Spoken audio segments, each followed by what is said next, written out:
Good morning. Morning, Melinda. Hi, Nikki. The guys in Standerton have got load shedding, so we don't have the agri team and the commercial team from Standerton on our call, but they will catch up with the recording. So That's good. Yes. Now, I thought we might have a problem with load shedding this morning. We are scheduled to go off at 12, so I'm going to stop the session just a few minutes before 12 to allow Rion to just quickly process. We don't want stuff to get lost if the power goes, even if we get it back. So he just wants to quickly do the processing before our power also automatically goes off. sure, Melinda. We'll finish probably, Rion,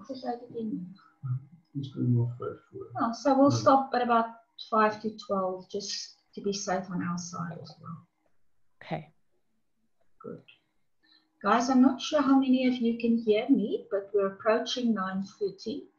You will see I had a slide up for those of you who saw during the exercise. It was just to remind you again of the assessment principles that whenever you have anything to do with assessment, you need to bear in mind.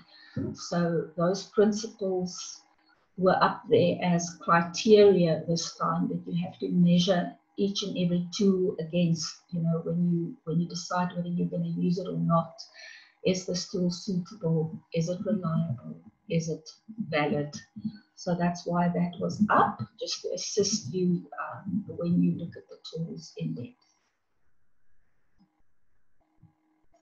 I just want to check with Rion how many people are online, and then we can start. 25 people. So once you're ready, what I'd like to do before we start formal for the day is just to get feedback from each of the group. There's 4 more people that need to join. We'll wait for them. It might be the Standerton people, Nikki. It's the guys also from Holcroft, County Fair Holcroft, that are having an issue. They contacted us. They have a problem. They have IT people there at the moment trying to assist them. They have a different type of problem. We're aware of that.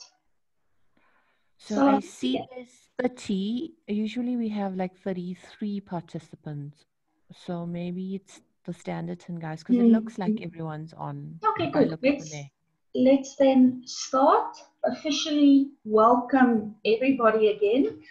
Thank you so much for the calls and the WhatsApps and the messages and the emails I received yesterday. You kept me busy until probably about 8 o'clock, which was really enjoyable. It shows you guys are starting to interact, starting to think about it. I really appreciate the feedback I'm getting.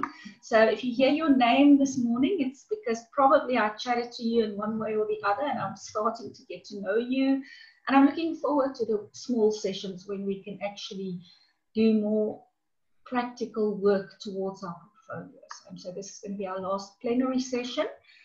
It's going to be pretty full because there's a couple of things that I'd like to do, but we'll make sure that we finish well within the 12 o'clock deadline so that all of you can have access to the video afterwards as well. Okay. I want to just ask if there's any questions of clarification. Maybe if you've been selected in your group to give feedback on this exercise and there's still a little bit of uncertainty, I'm going to give you about 30 seconds to raise your hands. If I see no hands, I'd like somebody from the first group that had page 9 to 11 to start, maybe Harry or whoever you think is appropriate in Country Fair, and then tell us what you saw on pages 9 to 11.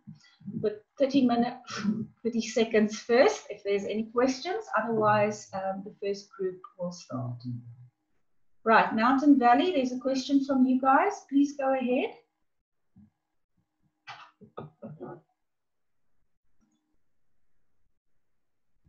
Who was that? No. Okay, you can talk. Just introduce yourself first. No,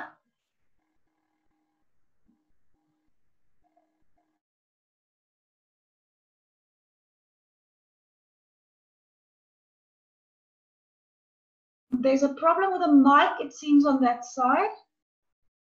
Rian, met wie praat ons? Okay, Mountain Valley, there seems to be a problem. If it's not working, I'm going to ask for the feedback to start. Otherwise, they can just type their questions in, Melinda.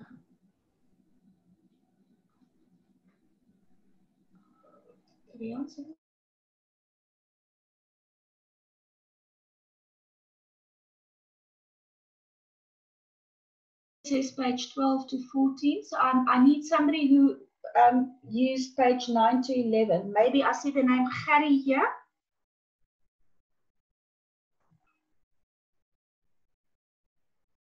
Can we please get somebody to start with feedback, guys? I'd like you just to talk about what you discussed in your groups.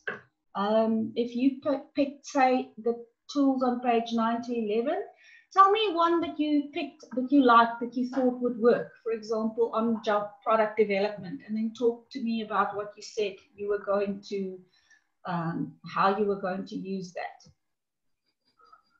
Francois? Môre Melinda. Môre Francois, dankie. Thank you. Right, we discussed basically the tools and then the planning for this. We decided on a unit standard for the breeders that we're going to use.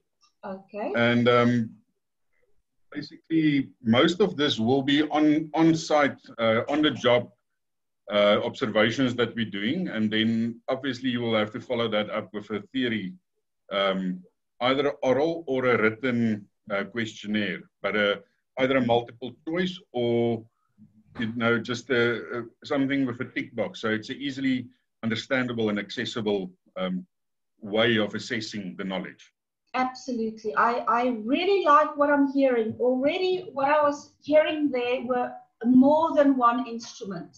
And it's so important to remember as an assessor, when you assess, you don't only use one tool to assess a whole unit standard, because there's almost always both practical and theory involved. Often things can be assessed in groups. Sometimes people do it individually, sometimes they do it verbally. So it's very important for you as assessor to know that there's a whole range, a whole toolbox full of assessment tools that you can use to assist you to really gather competence of your learners in the best way possible. And often in the environment, I think where a lot of you are working, the on-the-job observations are the best and the easiest, because it's actually people on the job doing what they need to do. They need to base their practice on certain either standard operating procedures that you have in place or outcomes of a job, whatever you have identified as what you want to see achieved needs to be assessed using those assessment tools. And those are the kinds of things you're going to start practicing now when you go back to your farms or your laboratories or wherever you work. What we also said is you have to assess the how and the why. Now, yes. The how will be the practical and the why will be the theoretical. So absolutely. You have to be sure that the person knows how to do the job and why is doing the job. Absolutely. And I think that the why is more the important one in this case as the how. Because if you don't know why you're doing it, you're not gonna do it right. Absolutely. Absolutely. It's that whole thing about you looking at the specific outcomes, the what, as well as the why, the knowledge, the theory they base that practice on. And if those two elements are present, then you will get people who are able to adapt, to change, and to when things goes wrong or when things go wrong. And that's when you get to the ultimate, the three elements, if you remember to the first page: practical, foundational, and reflexive competence, which is adapting. Then you sit with a person who displays applied competence, and that is what you are looking for in terms of SAQA, the South African Qualifications Authority. Good. Thank you very much, guys, for that. Anything more from you guys? That was well done. Thank you.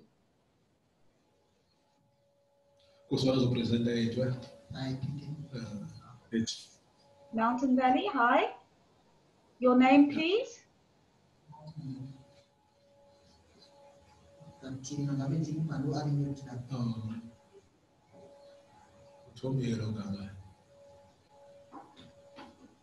Dennis, can you guys speak? Because we can hear you talking amongst yourselves. Oh, good Hi, morning. Good morning. Good Good morning. Thank you. Your name, please? Hola, from Hazel and National Chicks. Good morning. Let's hear. I had a question yesterday that I wanted to ask us before we continue with today's session about the credits that will be accumulating from this training. You said we'll be accumulating 15 credits from this training. So as I was counting, you said 1 hour is equals to 1 credit is equal to 10 hours notion. That's so now it seems as we're going to be doing the training for it's only 3 days. How are we going to go about getting 15 credits from these hours we started here? Okay, you're talking about something totally different than the exercise we are busy with now. Nikki, shall I address that now or shall I finish the exercise first? I think we can put it in the parking bay for now, because so. it will get explained when you talk about the way forward. So yes, it's a very important question. Thank you very much for that, and I will address it straight after the exercise. But let's just quickly get through the exercise so that we don't disrupt the whole process. Okay, no problem. But thank you. It's a very important question. Thank you for raising it. And it has all to do with the way forward, as Nikki says. Yes. Okay, thank you very much. On yesterday's homework or exercise that we were given. Yes. We decided because for now we were supposed to start from page 15 to 17. So what tool we thought it would work best for us is the peer. The peer assessment. Okay, that's an interesting one, but talk to me about that. The reason why we say it's peer is because we are familiar with it. We use it all the time. Like when we're gonna receive, we're gonna have 20 kids visit by Nikki, we start doing a peer assessment within ourselves. One manager will go to another farm and Dennis and do an assessment. So it works well because they sort of like, they are honest with you, they tell you straight what to sort out and what you're lacking and whatsoever. So it's a very helpful tool in terms of assessment. That works very well for us. And the one that I think won't work well for us is the self-assessment, because you tend to be biased. And there are certain things you tend to overlook. You think you are right because it's you, only yourself.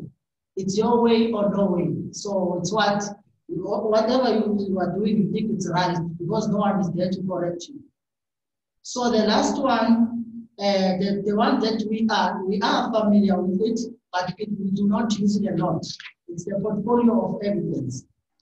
We know, but we don't normally use that on our level of department. We don't use that. But at NQF3, when we're doing NQF3 and NQF5, it was there. The POE files, we were doing that. We know, but it can apply to our environment. But the ones that I just mentioned before, they can work best for us. Thank you. Good. Thank you very much. That was very interesting feedback, very spot on as well. I'm going to start with peer assessment. It's and the way you described it was correct. It's when people actually, colleagues, look at each other and assess each other. It's a vital tool. It's often difficult, though, to use that on learners and as a summative assessment. It works well in things like performance management. Remember that we have a lot of purposes, different purposes for doing assessment, as we saw yesterday. The purpose of these unit standards-based assessment would be to award SACWIC credits. And you will use peer assessment, for example, when there's a group task where a lot of people were working together like we're going to have with these portfolios. So peer assessment is a good way to actually assess each other on various levels. You know, it could be level of contribution, level of knowledge, level of arrangements, whatever. But it is a nice one, although it is not an ideal tool to use on its own for a summative assessment. Remember I said with the previous guy who gave feedback, it's important to use more than one assessment tool when you do assessments. The self-assessment one you tackled second is very interesting. You know, if you do a self-assessment, you can only lie to one person, and that's yourself. So the idea would be that when we do a self-assessment, and that's reflecting, looking at our own practice. Again, you're right, it can be biased, so you can probably also not use that to give yourself SACWA credits. But self-assessment, I think, is vital in terms of our own practice as assessors as well, to make sure that we know what we are doing, that we are competent to assess what we're going to assess. And it's also important to instill in our learners the importance of self-assessment, because they need to know themselves as well when they are ready for an assessment. The first day we alluded a little bit to don't assess learners before they are ready, don't set learners up for failure. So it's important for the learner also to reflect once they've been through your induction training, for example, and they don't feel ready yet for assessment, to have the opportunity to say, hey, I don't think I'm ready yet. I need a little bit more this or that or practice, so that it is easier for the assessor to say, yes, you are competent, congratulations, than to have to say, no, sorry, Busi, you did well here and there, but there are still some areas lacking. So self-assessment is an important thing, but it's that reflexive, that internal reflection, and not also to be used in a summative assessment. Before I talk about portfolio, is there anybody who wants to raise their hand and comment on these points that I made, or ask me further questions? Let's see, there's something there.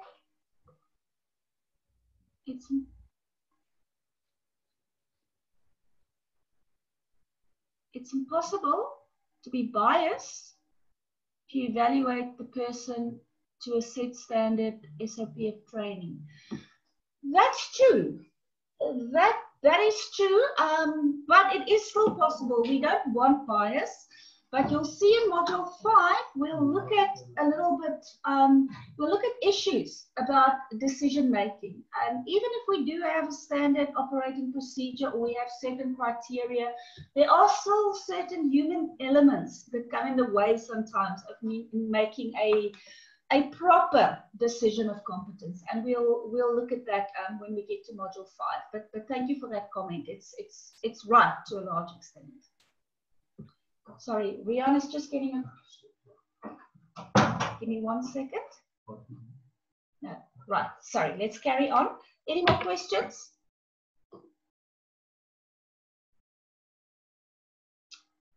Okay.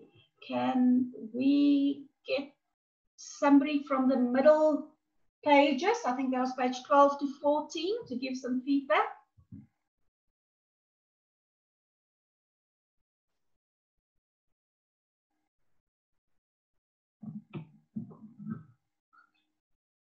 Country Fair, you want to talk?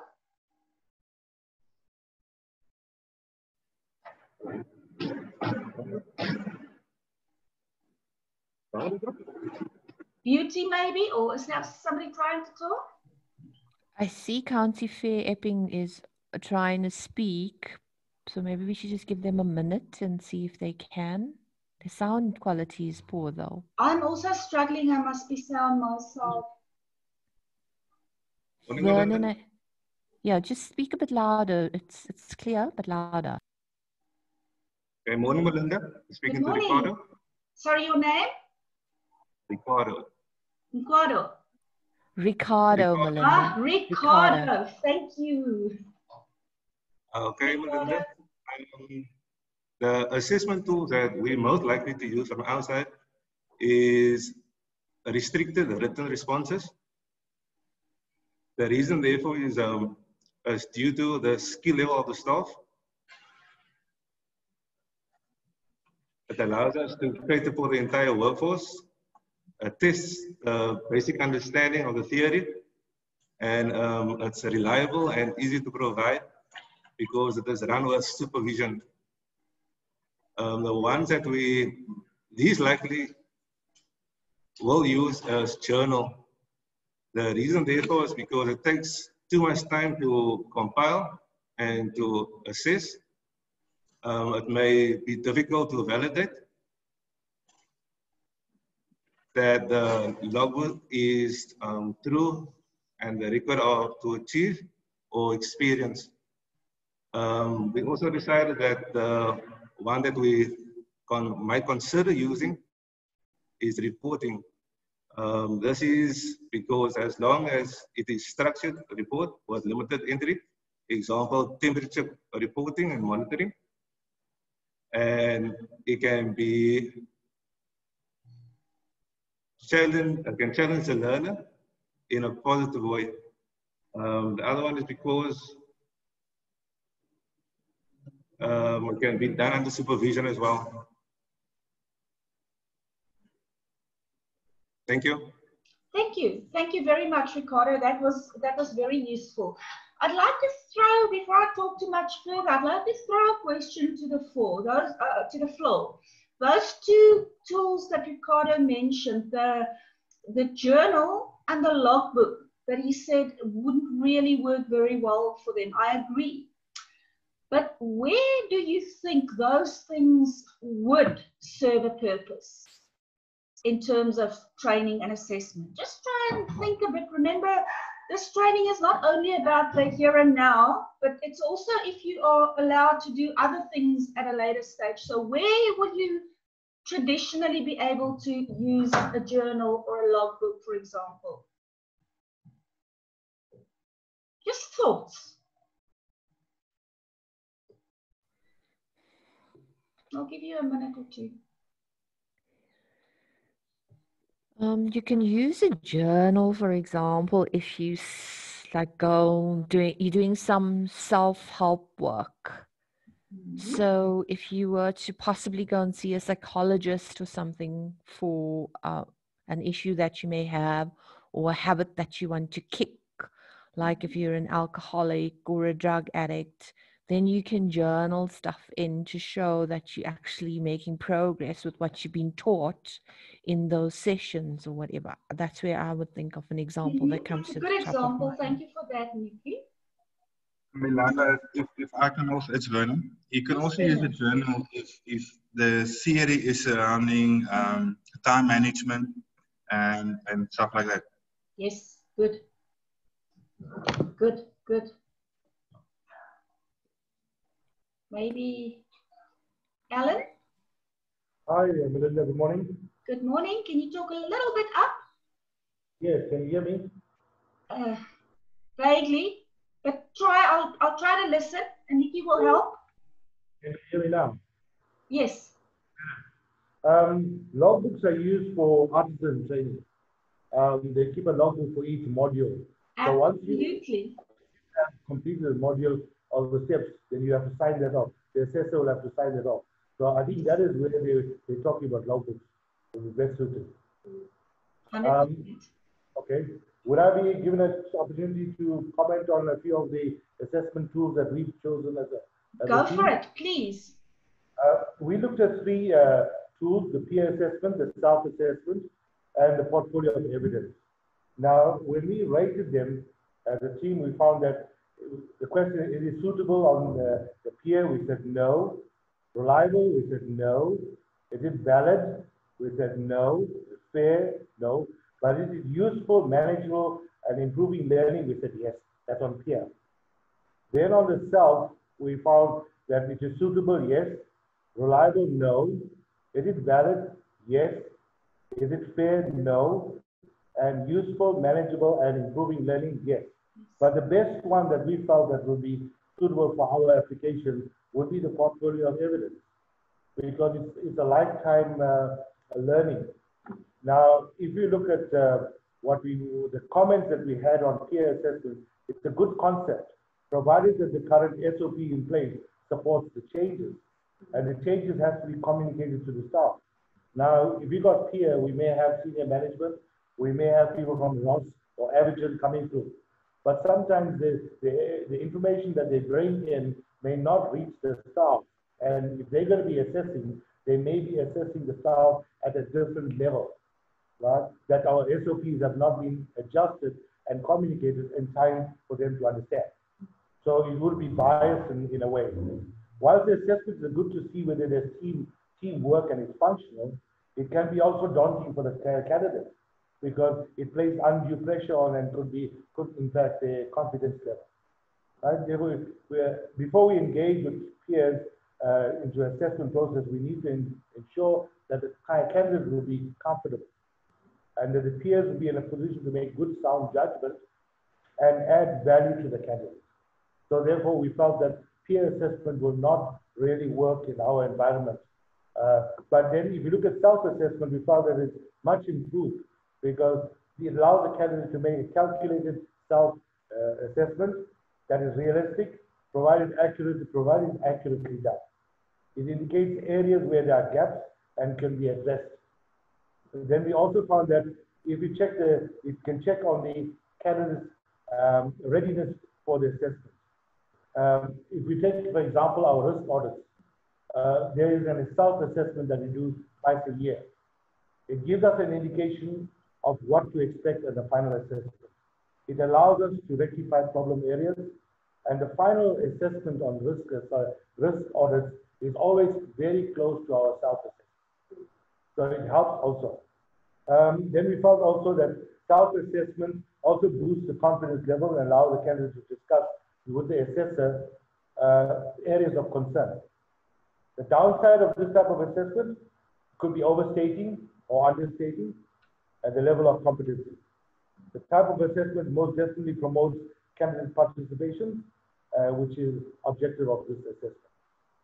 But the portfolio of evidence is a document that was structured, recognized prior learning, achievements, training, letters of recommendation, testimonials.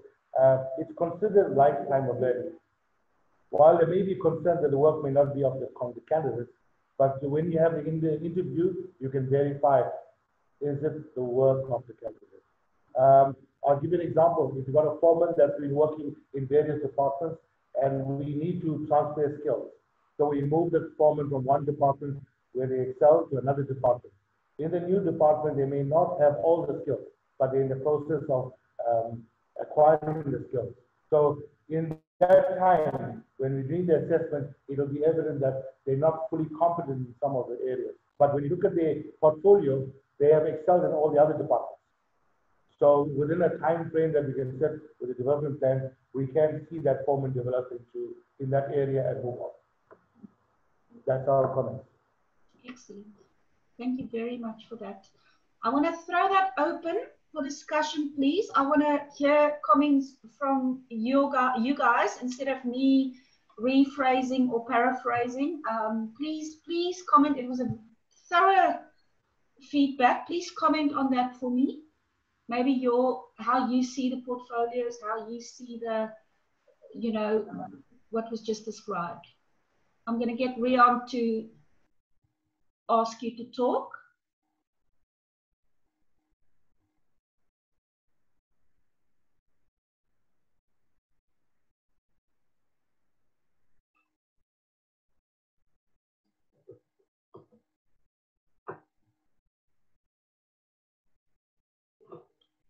Anybody, let me be specific, maybe want to comment on what was said about the use of a logbook and even a journal where apprenticeships, learnerships are concerned. What do you think of that?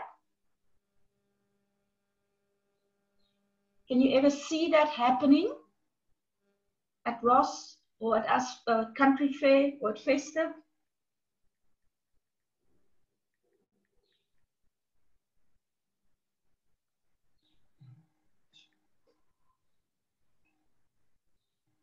getting on?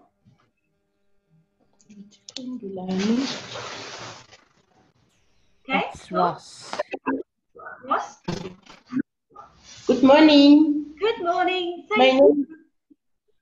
name it's Beauty Zondi from Ross. Oh, Beauty, I met you. I'm okay. On the logbook, Yes. yes. On the logbook, I would say we can also use it for the maintenance of the machinery. And by using that, we can be able to identify the problems on the machinery. And that's where we can get the candidate be involved to identify the root cause. Maybe there is breakdowns. Why are we getting breakdowns? So by using the logbook, then we can see where the problems are and get the candidate be involved. And maybe there will be like something like mishandling of the machine. And then we need to go back and retrain the candidate as to how to maintain the machine properly. Definitely, definitely. Thank you.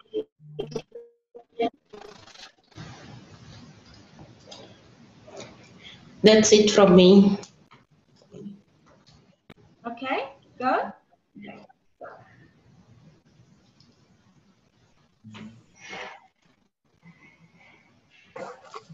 Melinda, Yes. will it also be useful to use a logbook for learner and assessor feedback sessions? Yes, definitely. Good one.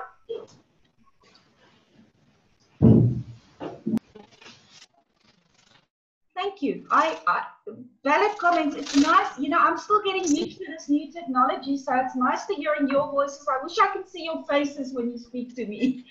But in general, the logbooks and the journals and those kinds of things, I like what Nikki said about the personal development importance, you know, around logbooks.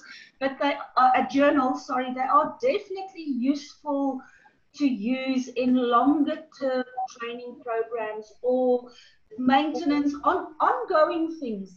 Also for a learner who's on a, say, a learnership in food hygiene, it's very possible that Astral might have that in future. And it is for learners to also follow their own path of development, to reflect on how they progress through a learning pathway, if you like. We had the comment a bit earlier that I'm going to address, where we say a unit standard is worth 150 hours or 1,200 hours of learning, but we sit in classroom training, whether it's virtual or contact, for a tiny portion of that hours. So how on earth are we making up the other hours? How are we learning a new skill other than just being in a formal classroom environment? Now, it's all those hours that we are learning and practicing and working with learners, working with supervisors, working with colleagues. All that hours of learning add up to where at the end of the day, a person feels that they are ready to be assessed, and an assessor feels that they will have the best possible chance to demonstrate competence against certain criteria, be it a standard operating procedure, a unit standard, a planned task observation. So it's all of that process of development that often very effectively gets recorded in things, tools like journals, logbooks, even portfolios of evidence, because a portfolio of evidence is also an example of your best work, if you like, as you progress through a learning process. If you think of who traditionally carries around portfolios, and maybe I can throw that back at you as well. If you hear the word portfolio in not a training environment, what do you think of? What comes to mind if you hear the word portfolio? Who traditionally, typically carries a portfolio?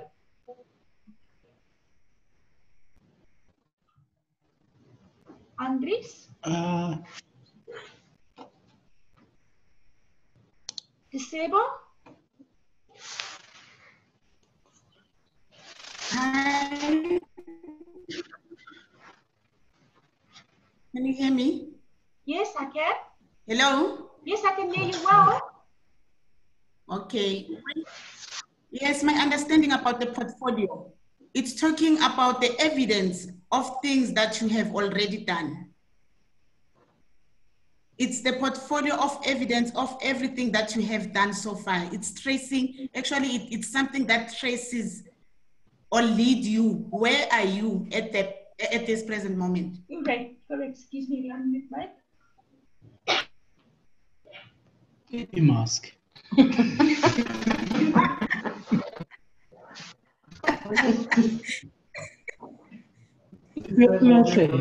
My apologies, guys. My voice is going. It's the third day.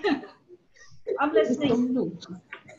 Sorry, I saw a written answer here saying that it's when you promote your business, a portfolio. Absolutely, correctly.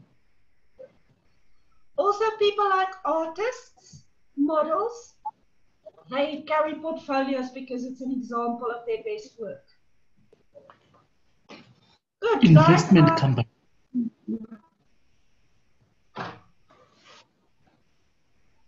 I'm listening.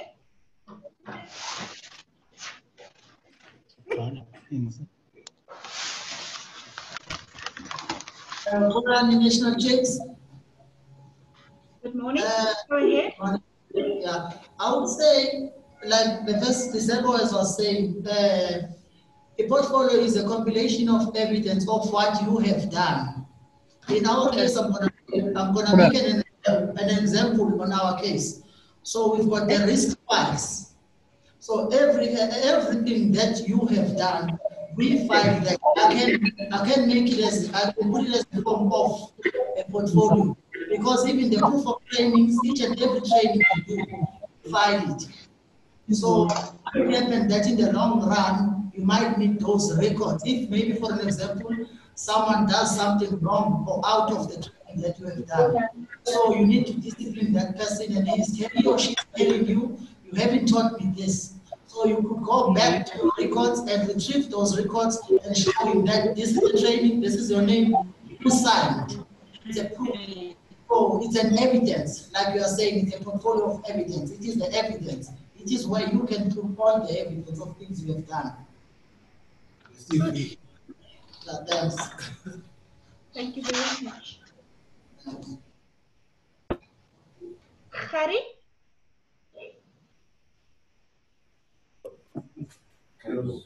Good morning. Good morning. Hi. My view of a portfolio is just a compilation of materials like your training, your skills, your own development, and for example, your CV.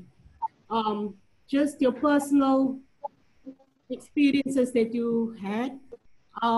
Yeah, even in your workplace, it shows to me, your CV describes, if I should talk about myself, my CV would explain who Gail is in the work ethic and also a bit of my personal life as well.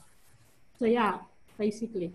Exactly. Thank you. That's a beautiful summary almost of what I wanted to say again today in terms of your own portfolios that you have to develop.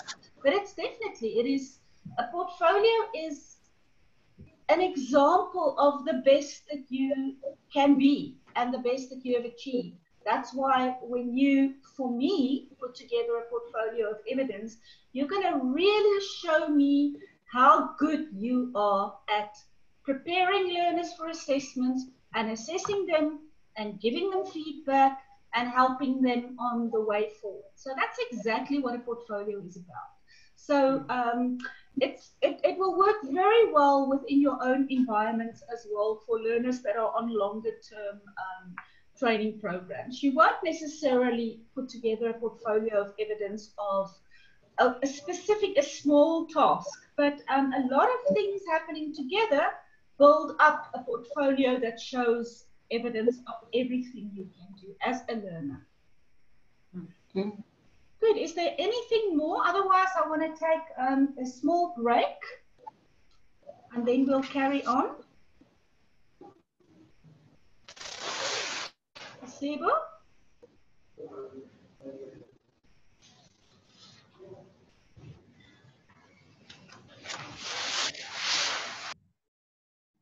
Sorry, these line. I'm just trying to see and catch up here quickly. Give me 1 second.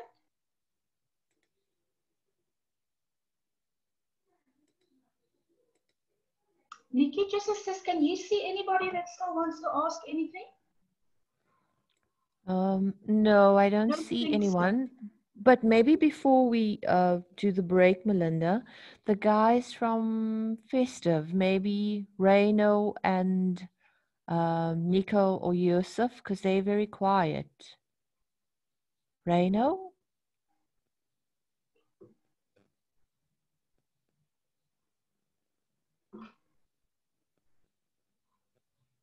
Nothing. Can you hear us, Reno? Nico?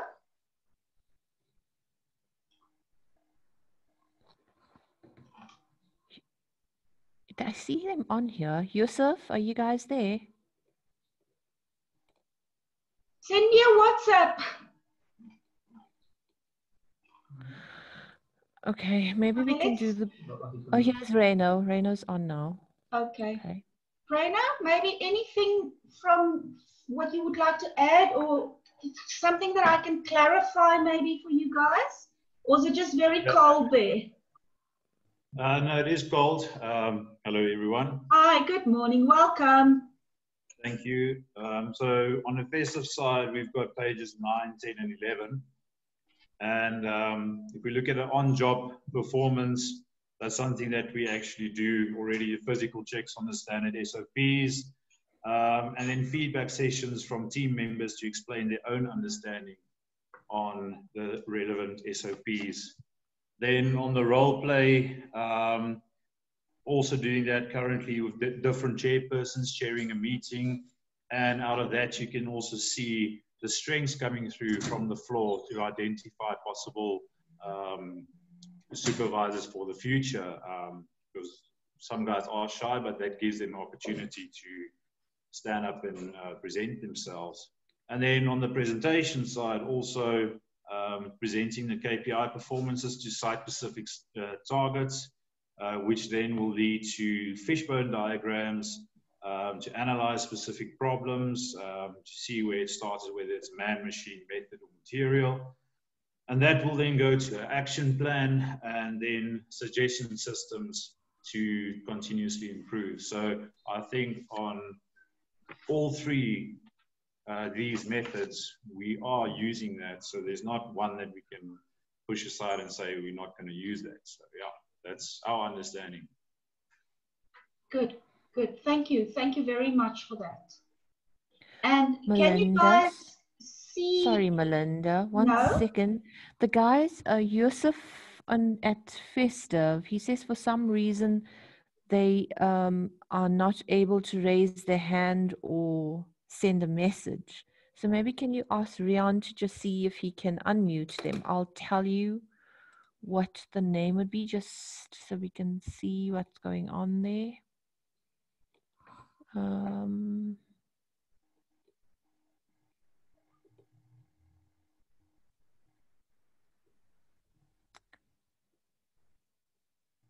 Geez, I don't even see them on here.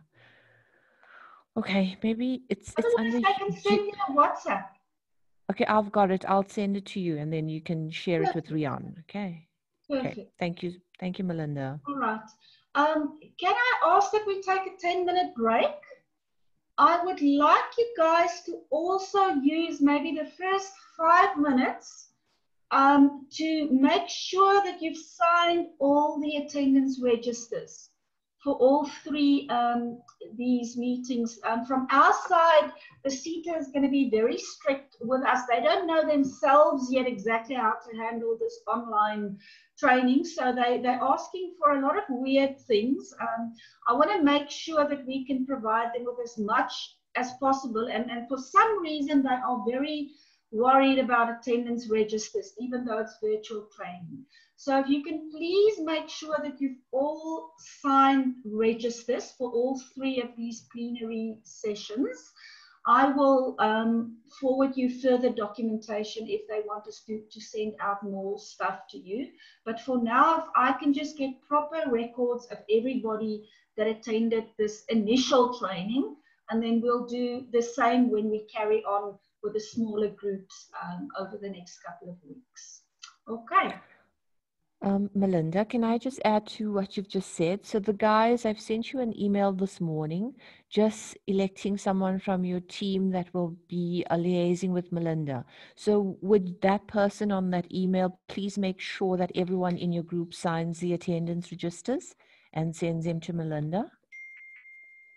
So it's your responsibility as well, just to make sure that they sign, please. Thank you, Melinda. Thank you. Nikki, can I just give you a quick phone call during the break, or do you want to chat like this? No, it's fine. We can have a discussion. No I problem. just want to chat to you quickly about the smaller groups. Okay, All no right. problem. Okay. It's 10 minutes and we'll be back. Okay.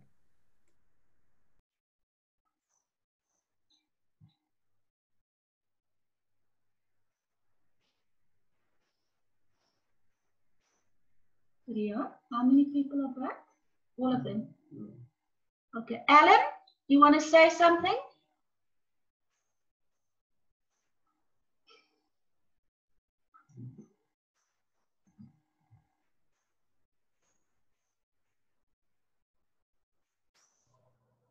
Hi, Melinda.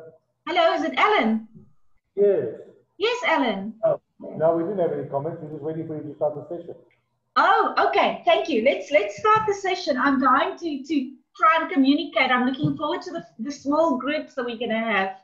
Let me quickly answer the question about the notional hours that was raised while we were busy with the exercise, because it directly links to what happens after today.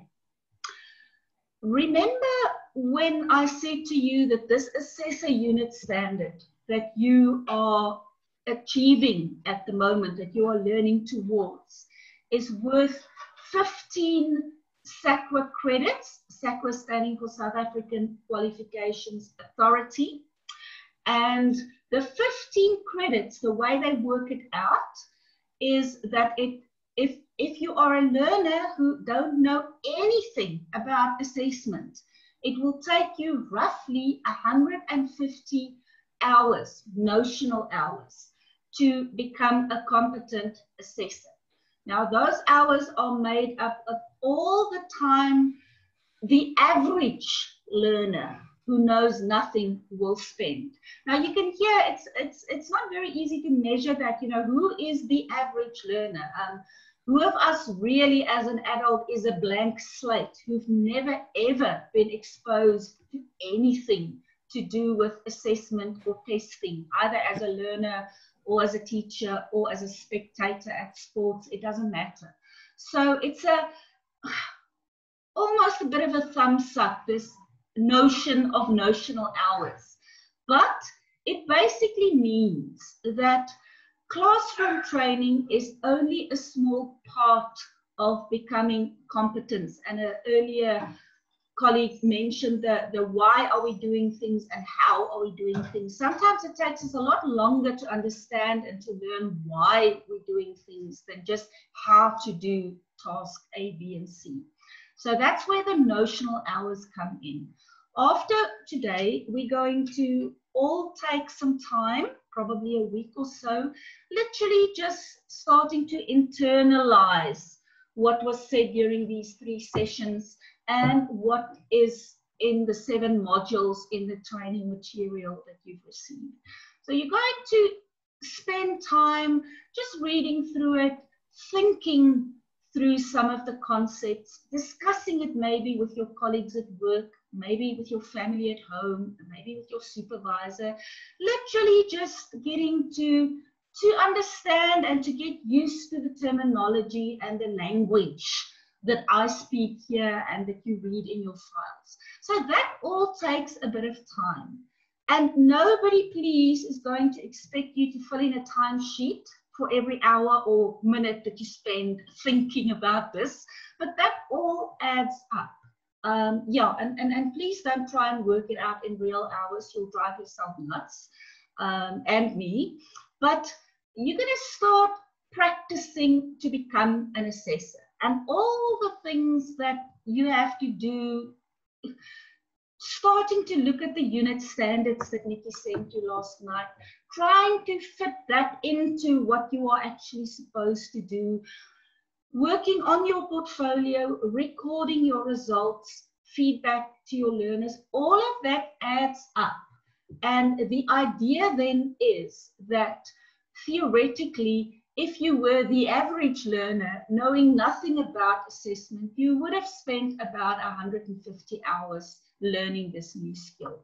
In reality, that's totally I don't want to say it's impossible to test, but it's irrelevant to really test how long it takes each person. But that's where the concept of notional hours come about. So to think, okay, we've now sat through 3 hours of virtual online training, that means we are still missing 120 hours, is not mathematically correct. But it is correct to think that, yes, we are only now at the beginning of a process. I now have to take responsibility for my own lifelong learning as a learner. I have to make this my responsibility, and not only Melinda's or Nikki's or Gideon's or my team leaders. Me, Vernon, have to really take responsibility. Tomorrow, I'm going to make sure that I become the best assessor I can be. And that will take me a good couple of weeks of work, at least. And that's how we get to the notion of notional hours. I hope that makes sense. Anybody want to comment on that? I'm going to ask Nikki to tell the names because I'm battling to see the screen today. If there's anybody who wants to comment on that or ask a follow-up question, because from then I want us to go straight into actually how we're going to manage the rest of this process.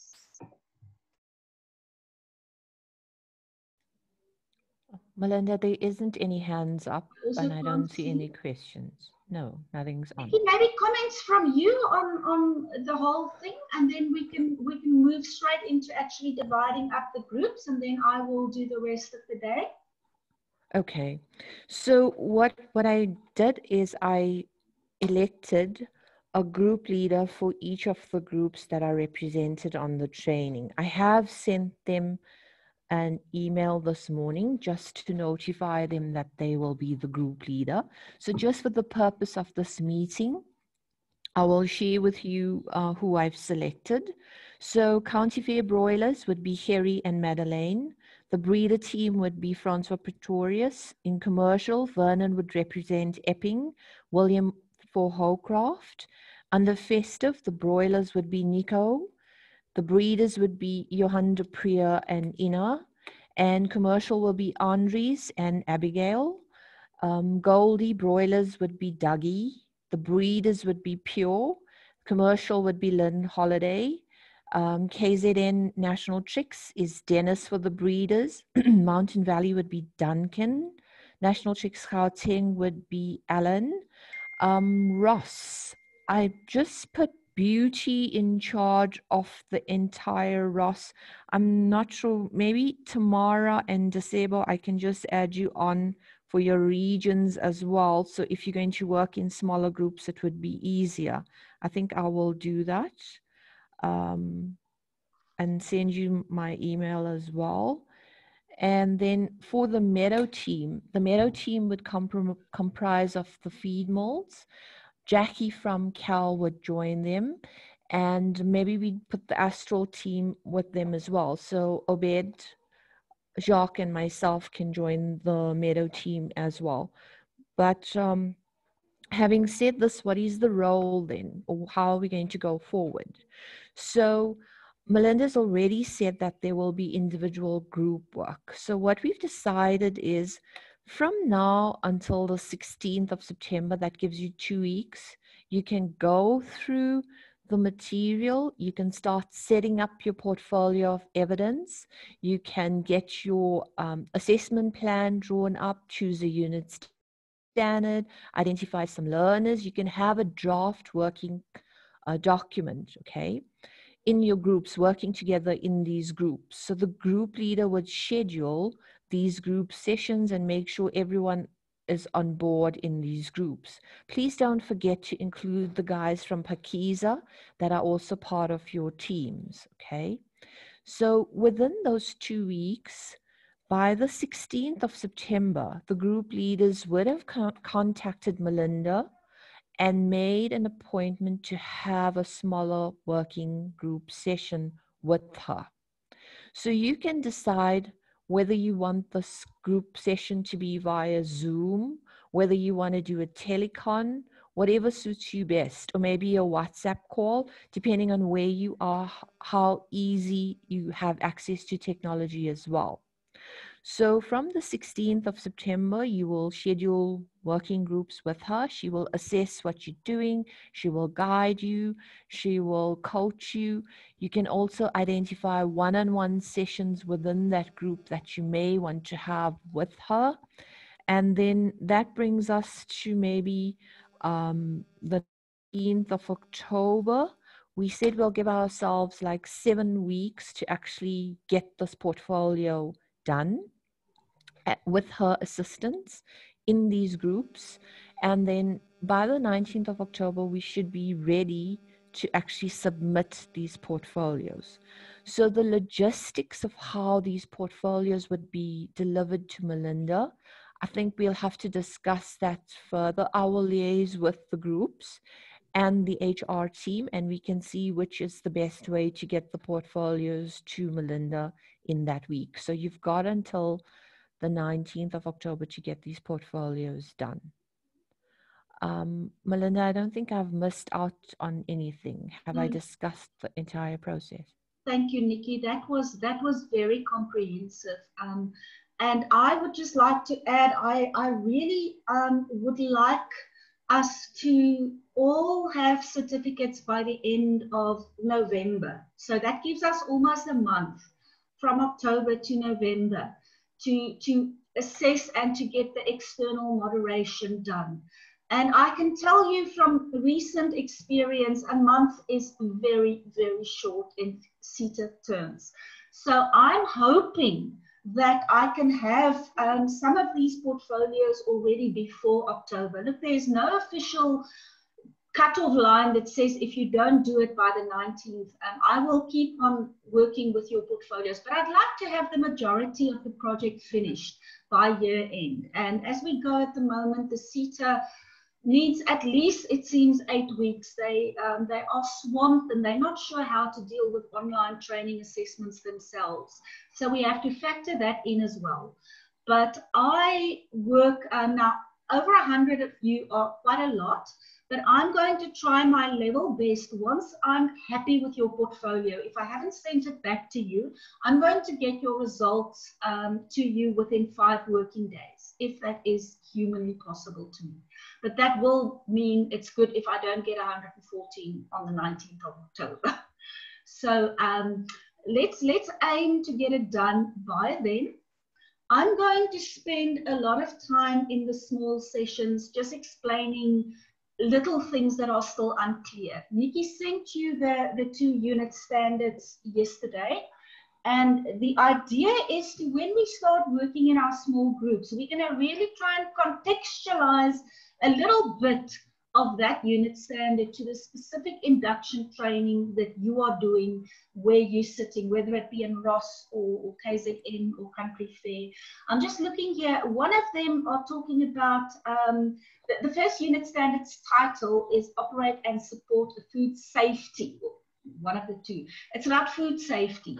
So what we're going to do when we start drawing up assessment plans and assessment tools is looking at how food safety relate to where exactly you work and what you do, and then try and put together assessment plans and assess learners in terms of your own environment specifically.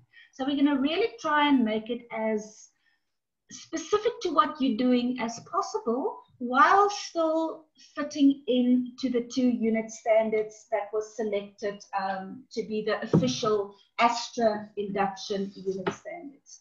You'll also notice that those unit standards are very small. They're like 2 credits, 1 credit. So it's 20, 30 notional hours. So it's not going to be long, drawn out assessments that you're going to expose these learners to. And one of the previous people mentioned restricted written responses. That's perfect. That's fine. You know, so you'll have those kinds of things that you're probably doing already. Short answers, task observations, standard operating procedures that are checked whether they are followed. So that's what is going to be the content of the assessment part of your portfolio. It's not going to be a long drawn out process. That will then also be supplemented, as we said, by your own CV, your own copies of qualifications, etc. But that's the kind of thing that we're going to be working on in the smaller groups. I'm also going to spend some time with you then going through the theoretical knowledge assignment that I'm going to distribute to each of you. I don't want to do that in the big group. I'm going to speak to each of the groups individually about how to compile the knowledge assignment, about assessment theory, which will be part of your portfolio. It's just a 3 or 4 page also questions that you need to answer. So it's not a major project, but it helps me to see that you understand as well about what you are doing and that you are just not performing specific tasks. Okay. Any questions?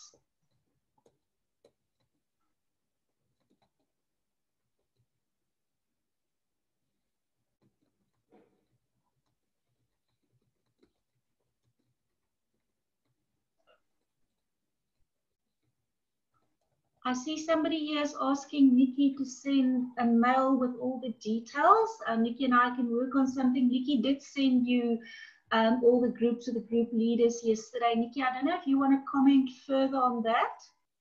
Yeah, I'm just going to read what they're saying quickly. Sorry, I was just sending the mail. Hi, Nikki, that was a mouthful. Would you please send a mail with all the detail as well? Okay, so I have sent out a mail to the contact people. So what I will do is I'll put the timelines into that email as well and share with the relevant people, just so that you understand what is required. No problem. Good, thank you. Just to recap Nikki's timelines, we're talking about the 16th of September, roughly. Between now and then is your own time. You can do with that. You can work in your small groups informally. You can phone me. Just familiarize yourself and start thinking of guinea pigs and start thinking what you're going to use to assess your learners. And then by the, did we say the 15th of October, we would have finished all the groups, give or take. And then by the 19th of October, hopefully we'll have most of the portfolios. Yep. And Melinda, you can decide individually when you do the group sessions, if the group is ready to hand in portfolios before that final deadline. Absolutely, absolutely. We will, as I say, you know, we will meet.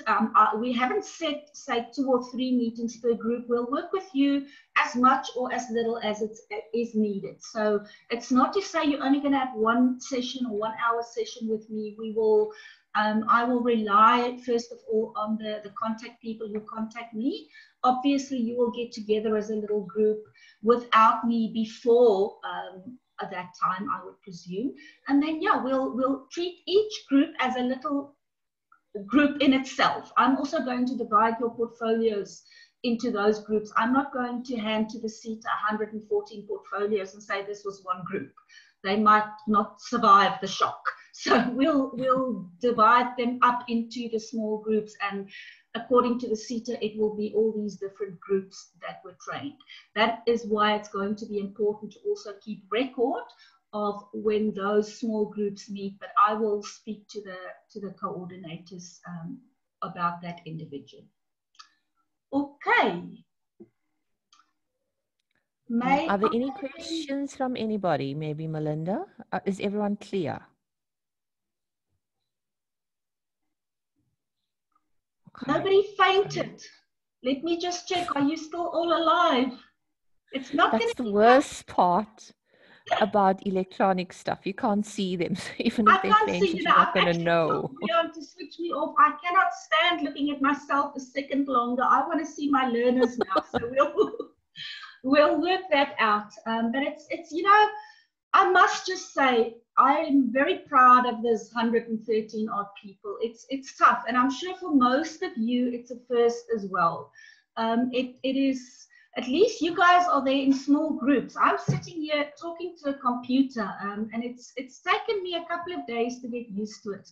And I think, yeah, you guys are probably going to be able to do one-on-one assessments still and on the forms, but it's something that we're going to have to all get used to. I think this is going to be with us for the next year or so, and we're going to be forced to do a lot more online and virtual and not meet face-to-face, but maybe there are positives in it as well that we can see. So, but yeah, I must just say thank you to all of you for bearing with me and for bearing with each other and the process. So I'm looking forward to getting 100 and, well, it's debatable, 113 or 114 competent portfolios at the end of the year. All right. Okay, I then want to carry on if there's nothing more from you. Two fainted on our side. Please revive them and feed them something. Don't faint, we'll get there. Right. It must be the smell of all that damn chicken, that's why. Those chicken feathers. I must just share with you, with a group. I chatted to a number of you yesterday, as I said this morning, and I really appreciate it. And we were talking, I'm not going to name names here, but somebody said to me, you know, it's going well at their farm. And I say, yeah, it's because you talk to your chickens nicely. He says, no, I don't talk to my chickens. I do that too, but I talk to people and I listen to people. And you know what, guys, that is really, really important. That's what assessment is about. It's about really listening. It's communication, and that's what we're going to do now in Module 5, and we'll see. It's about communication, but it's about two ways. If you want to find out if a learner is competent, you really need to listen and observe and hear what is being said to you. Not only about, yes, I'm not ready for my assessment, or yes, but also, you know, are there personal issues involved? It's a tough process being assessed. None of us like being tested. So it's important to remember that it's a human thing, and that when you communicate with your learners, when you gather that evidence about their competence, it's really important to do it in a, I want to say, user-friendly manner. So regard your learners with respect, give them opportunity to really prove to you that they are competent, and then you will be a successful assessor. You have power in your hands. You know, it's up to you to give that learner 5 credits or not. And that's something that can have an effect on a learner's future.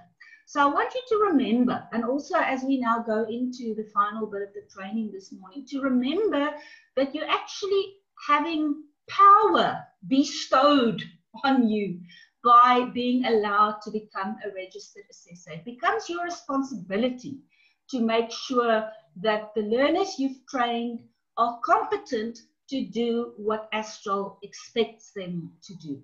And you like almost the, yeah, you're the person in charge of making sure that Astral's training run the way it should run.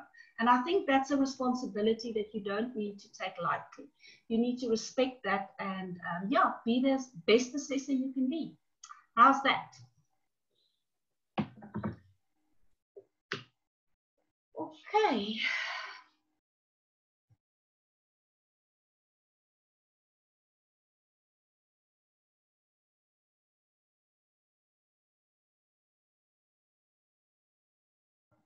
Okay.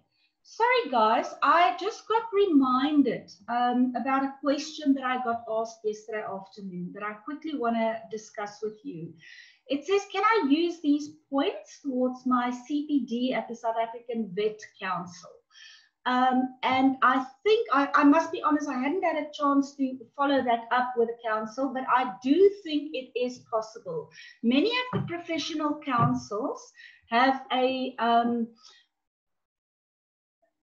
part of what they call personal development or continuous professional development. And I know that in financial areas, mining areas, this assessor training does count as continuous professional development. So my answer to that question is a reserved yes. The training that you receive from me here is not only Astral specific. That much you must be clear about. Yes, it is in this case for a specific project, but the training is generic. And therefore, when you put your portfolios together, strictly speaking, you can choose any topic that you find interesting. Obviously, it will be easier to use the 2 unit standards that you have to work with, but theoretically, you can use whatever you want to assess your 2 learners on, because this qualification at the end of the day belongs to you as an individual. You're very lucky that in this instance, Astral is picking up the tab. A lot of learners pay for this themselves, but even though your company is paying, the qualification belongs to you at the end of the day. You get a certificate that does not have an Astral logo on it. And I think that's important also. If some of you wonder, why are we here? Why do we have to put this portfolio together? Remember, it's for you. First and foremost, it's an individual opportunity to add a sort of the skill to your CV. Right. Comments? Otherwise, I'm going to carry on. Let me just read here. Jacqueline says, so we don't have to use the unit standard ones given to us. We can choose your own one. I see what she says, and I will discuss this in the small groups. I think what I'm going to say to learners who want to do their own thing, remember I said to you, you can use only 1 unit standard. I might say to you, just to keep, you know, to make sure we're all on the same track, use one of the Astral, but then for your second assessment, use a unit standard of your choice. How's that for a compromise? Because I think it is important to remember that Astral wants these assessors trained for a specific purpose. So it gives a good opportunity for you to get used to that. But it also at the same time give you as an individual an opportunity to use something of your choice. So I will say at least 1 Astral, but then for those of you who want to, you can pick a second topic for your second learn. And I'm sure everybody will be happy with that. Good. Let me speed up a bit. I need a little bit of theory. I'm going to briefly run you through the rest of the slides just to remind you of what we chatted about this morning. And I'm going to not say very much. What I'm going to ask you is please raise your hand. If you have any specific question that you want to ask, for example, about how to use a role play or what does simulation mean, please raise your hand, or you can also send me an email afterwards and I will answer questions individually. But all these assessment tools are described on those 9 pages that you read, page 10 to, what was it, 19 or so. They are there. They are your tools in your assessor toolbox that you need to use, much the same as a plumber will use the tools in his or her toolbox. Not every tool fits every pipe. So the same goes for assessors and learners and unit standards. You have to pick appropriate, relevant, reliable, cost-effective tools to get the job done. Okay. There's the self-assessment that we discussed this morning. Vital to reflect. Remember, you yourself are also going to reflect on your competence as an assessor, and your learners also have to reflect on their competence as chicken feeders or breeders or whatever before they get assessed.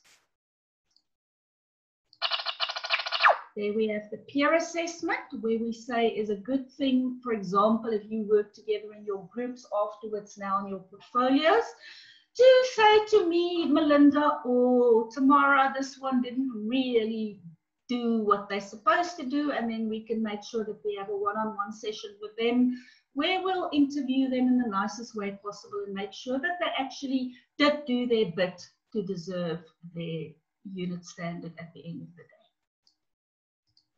Right. That was module 4, the assessment tools. What I'd like to spend probably about a half an hour on now is module 5, which is the actual day of the assessment. Remember, at this point, you've now gone through your whole process of assessment. You have done your planning, you have picked your unit standard, and let's just use an example. Let me here see. I'm looking for a nice example. Food contamination. I'm picking one of the outcomes of unit standard 116. 116. It says apply basic food safety practices. It's one of the 2. And I want to use as an example, because we're going to try and bring reality to this module. Normally, when I do it in front of a class, I will stand drawing on a flip chart, and I will say, okay, today's the day of the assessment. What's happening? And we draw a picture. Who needs to be there? Assessor, learner, where are they? In a chicken coop. Who else is there, etc., etc. What resources do you need? So we literally draw a picture on a flip chart. I'm not going to attempt to do that electronically, but I want you to close your eyes almost. Place yourself in your own work environment and see an assessment happening on the day. I'd like you to try and paint a mental picture of that. For my purpose, I'm using food contamination. Something around an assessment to make sure that food does not get contaminated. Now, I presume the food here is referring to the chicken feed, not the chicken being eaten by the human, but you can correct me if I'm wrong. So we're going to think about some kind of assessment involving preventative measures against food contamination. I would like to see some hands to see if we all can agree on that example, if everybody can work with that example.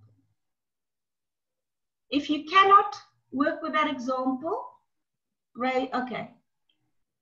That means you can work with that example, am I right? Good, excellent. If you cannot work with that example, send me a WhatsApp. We'll think of something else. Good, let's get started. So it's going to be something around preventative measures against food contamination. First thing we're going to have to do is organizing some resources. Remember, we are sketching a scenario and we're going to make sure that a couple of things are in place. I want each of you to think of a specific scenario. I'm going to go through 1 or 2 more slides, and then I want to open the floor. I want somebody to suggest to me a real example. Nikki, you know them. You can maybe pick on some names, but I want somebody who can think of a real example to describe an assessment that's going to happen on one of your farms or in one of your laboratories on the day. Okay. Okay, so maybe just to put a little bit more meat to your scenario, I need that. Melinda. Okay, so if we talk food contamination, we can talk about salmonella, because salmonella contamination will be a problem and all of the activities in all 3 divisions impacted. So the guys in agriculture on the farms, they have a salmonella prevention or control program in place. The guys in feeds also have a salmonella control and prevention program in place, and so do the guys in commercial. So we can use that as a food contaminant, and we want to assess people and making sure that they understand those practices and procedures that we have in place, and that they're actually competent enough to deliver what we want them to.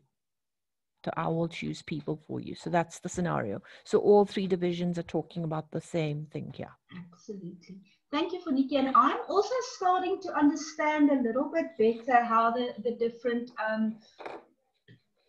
parts of your business work. I did a lot of reading. I got sent stuff yesterday, and I realized that you guys are going to do probably a lot of different types of assessments. I see there's the company specific training, and then there's the induction training, and then there's the training done by the labor brokers. But the trick is to try and fit this, and exactly as Nikki explained now, it doesn't matter where you work or what you do or what type of assessment you're busy with. You might very well have to assess somebody on some aspect around preventing salmonella. And that's exactly how you need to treat these 2 unit standards, because that topic I got straight out of one of your 2 unit standards. So your assessment plan will be that unit standard, which is what the company requires. But when you start doing your assessments, and when you start deciding what tool I'm going to use and what questions I'm going to ask and what do I want to observe, that becomes then very specific, and very specifically what is needed for where you are working. I just want to make sure all of you get that. That's how we're going to contextualize the generics of the unit standard to make sure that it, at the end of the day, works best for what we need to achieve in our division. Okay. Right, so let's carry on one more. Remember, we're talking about the resources, so we need to know, first of all, what we're going to assess, who we're going to assess, who's going to be the person, and we need to know what kind of material needs to be there, maybe the unit standard, maybe the checklist, maybe the standard operating procedure. Oh, sorry. People, also very important. Who's going to be present at that assessment? And I'd like to, and maybe somebody other than Nikki, Vernon maybe, or Tamara, or Beauty, or whoever else, maybe can just try and color in a little bit of Nikki's picture by talking to me about, or creating a scenario where there's a specific assessment happening somewhere at a specific time of day, and there are certain people around. Please try and in your head see a scenario happening in your workplace and share it with the rest of us. I'd really appreciate that. Yeah, I think we can start with Vernon. Vernon works in commercial, so maybe he can tell us a bit about the people.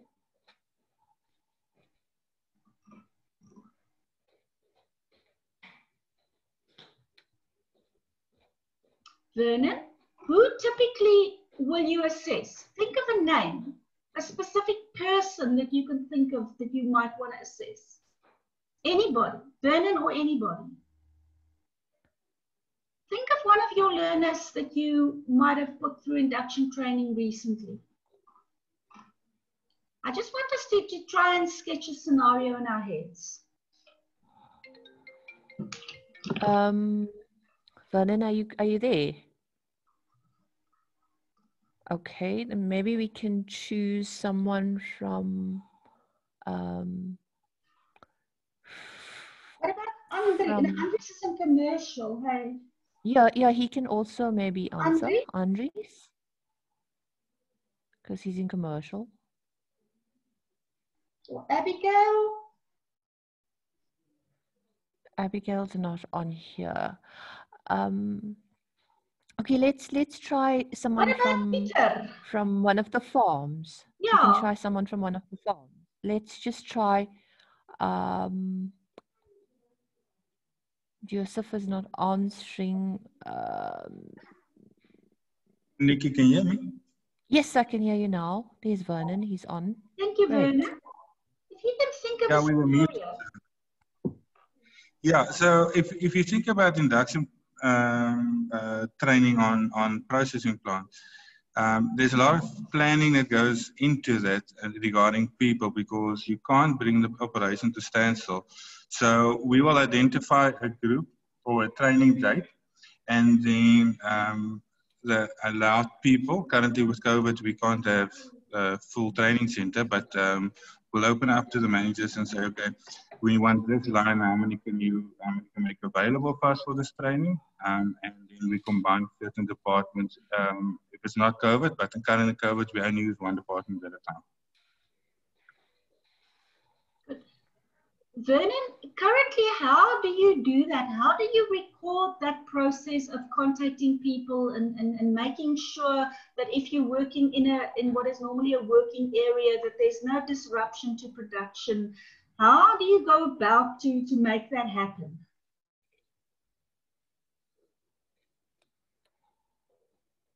Vernon?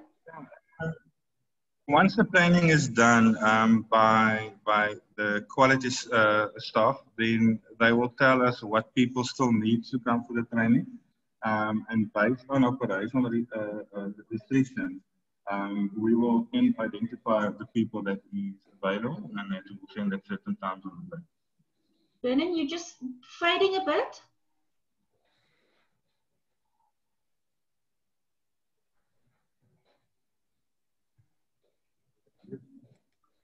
Okay, we seem to have lost Vernon, but I've heard enough already. Those are the kinds of things that you're going to have to, and that's things that are happening already.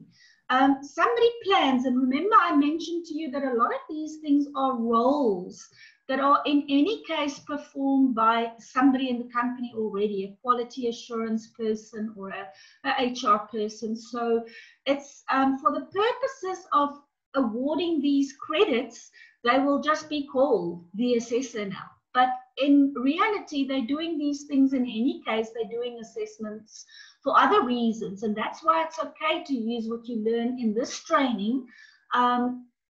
It's much broader than just having to do a specific unit standards-based assessment. It's a process that you can very easily apply to anything to do with assessing human behavior. And that's why this training is actually valid beyond just a specific project or company.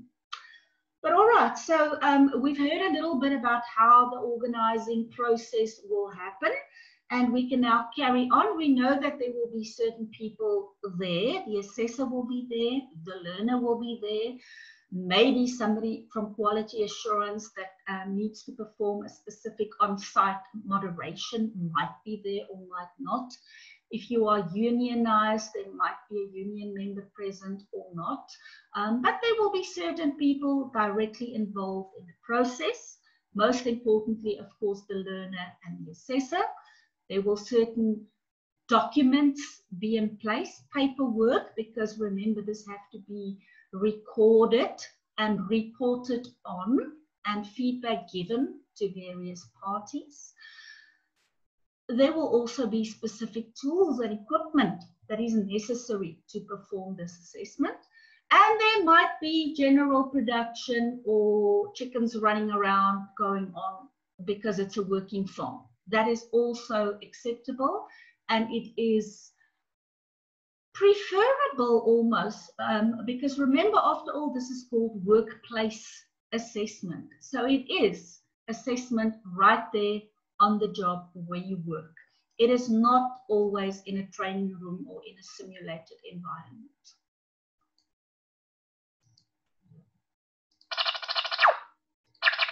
Yes, where are we going to be? Very important. You have to plan that before the time. It links to all that I've been saying now. Equipment. Right, now we're moving on to a new part. I just want to briefly bring you up to speed to where we are in Module 5. We have now gone through the first bit of the logistics.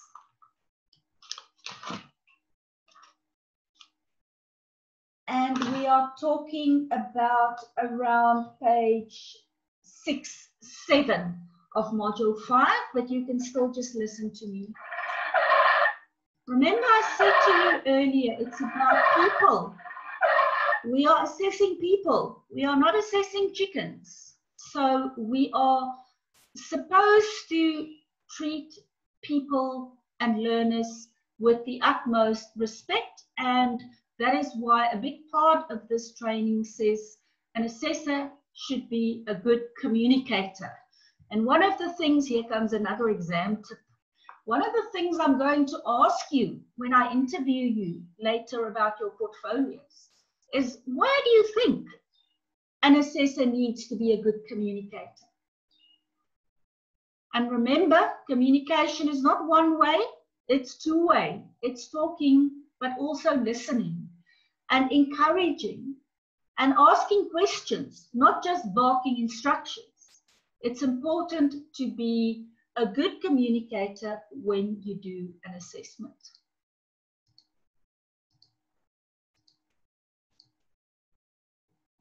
Part of this new way of assessment, outcomes-based as opposed to the old inputs, is involving the learner in the assessment as well, making them take accountability and responsibility for their own learning and their own assessment. Much like you as a learner need to take responsibility for your own development as an assessor. I'm not solely responsible to get you competent at the end of the day and to get your portfolio in place. You are as responsible as I am as the facilitator to make sure that you gather all the evidence and all the knowledge and all the skills that you need in order to become a good assessor. So you as the learner must be involved and must feel involved. So just as I am trying to get you involved in this process, just so you will try and involve the learners that you're going to train and assess in their own assessment as well. It's after all their opportunity to demonstrate their ability to perform a certain function according to certain standard operating procedures in the company. Talk to your learner during the assessment if appropriate. Don't bug them. We don't have time to go into all the bad habits of assessors, but make sure that you involve your learner in the assessment without hindering them.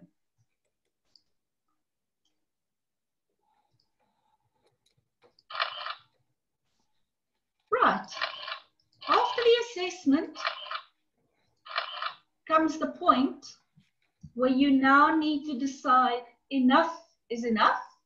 I have gathered sufficient evidence, so I can now make an informed decision or a judgment.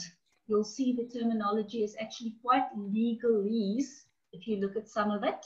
I can make a decision about a learner's competence. And as we saw earlier this morning, I will try my best not to be biased, because I have to make that decision based on a very specific set of criteria for competence. Whether those criteria are listed in a unit standard or in training manual or in an operating procedure or in a planned task observation. It doesn't matter. Point is, I have to make a decision based on certain written down criteria, not based on what I think of you as a person or as a friend or whatever. Having said that, it's not always that easy. Sometimes things get in the way because we are people. I'm going to very briefly run through some of this. It is actually very important though. These are some of the things that we as assessors don't always realize we do. Halo effect. You know a halo, like a little stralenkransie, as we say in Afrikaans, on top of an angel's head. So I'm assessing at Country Fair this week, but I know that Billy Boy is the best chicken feeder on the farm. So I know before Billy even walks through the door that this one is going to be competent. Finish and clear. I don't have to check what he does because I know he can do his job. That's not right. We have to look at competence, not at what we think as a person. First impressions. Tamara walks through the door, I don't know, hair in spikes, makeup, high heels, and I give her one look, and this person can't work on a chicken farm, she'll break a nail. Meanwhile, she's the best raiser of chickens in her town for the past 20 years. Don't be misled by first impressions. Again, judge the performance on the day against the criteria. Then you cannot be biased. You can try, but you're going to suffer. Contrast effect, we can carry on. You have a lot of good performance. Now one person comes and he's top. He is the best you've ever seen. So what happens now? After he's been assessed, everybody else's performance pales. Be careful, you're measuring against a set standard. You are not measuring against how other learners perform. You have to make sure that this person can do the job as is required by the standard. There will always be high performance and people who slack behind. But as long as they do what they're supposed to do, you have to find them competence against the criteria that you are given. Stereotyping. If you come from Country Fair, you don't really know anything about working in a laboratory, so it's not right. Same there. If I shout for Cape Town Celtic, you have to also shout for them, otherwise you're going to have a problem when I come to assess you. No. I'm guilty of that one. Giving more weight to positives than negatives. It's easy to feel sorry for somebody. Yes, they're really struggling and it's a difficult time that we have at the moment. And I'm talking for real here, it is. But still, we cannot afford to declare a person competent and thereby setting them up for failure if they have to deal with things that they weren't totally ready for.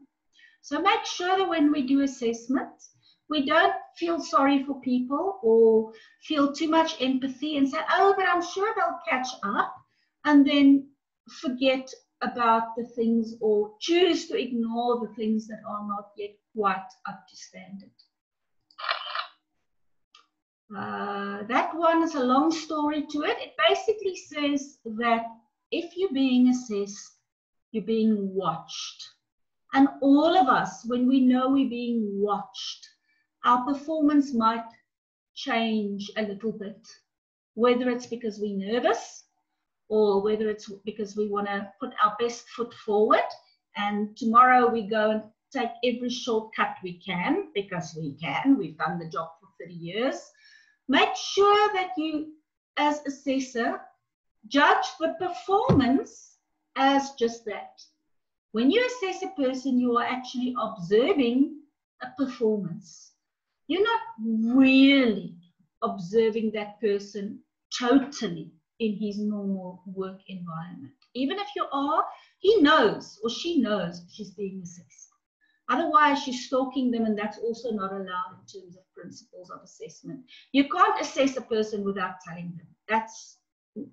That's assessing for a different purpose than allowing SACWA credits. So people are being watched, and the assessor needs to just be aware of that. Grading is not strictly a barrier. All it says is that it's okay to have the best performer on the farm. Nothing wrong with that. But it doesn't mean that none of the others are competent.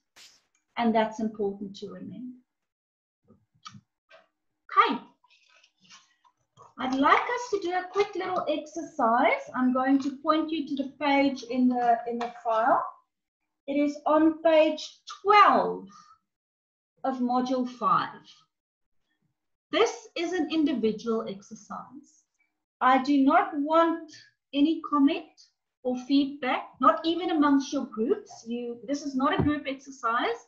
I want you to quickly fill in those blocks.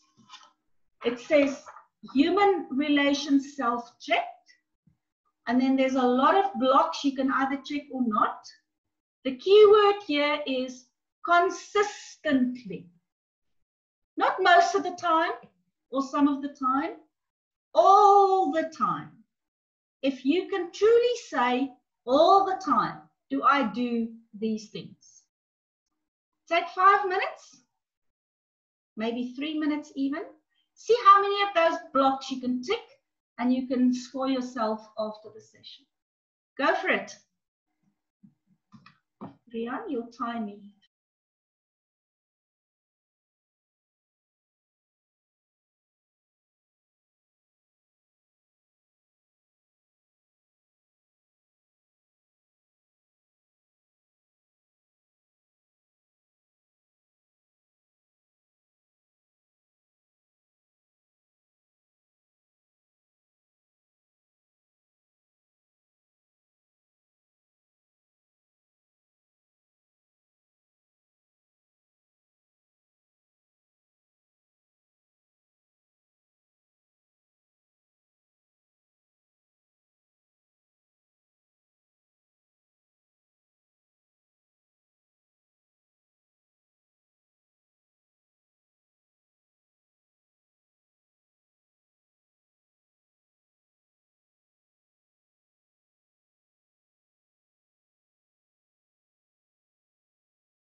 Right, I'm back.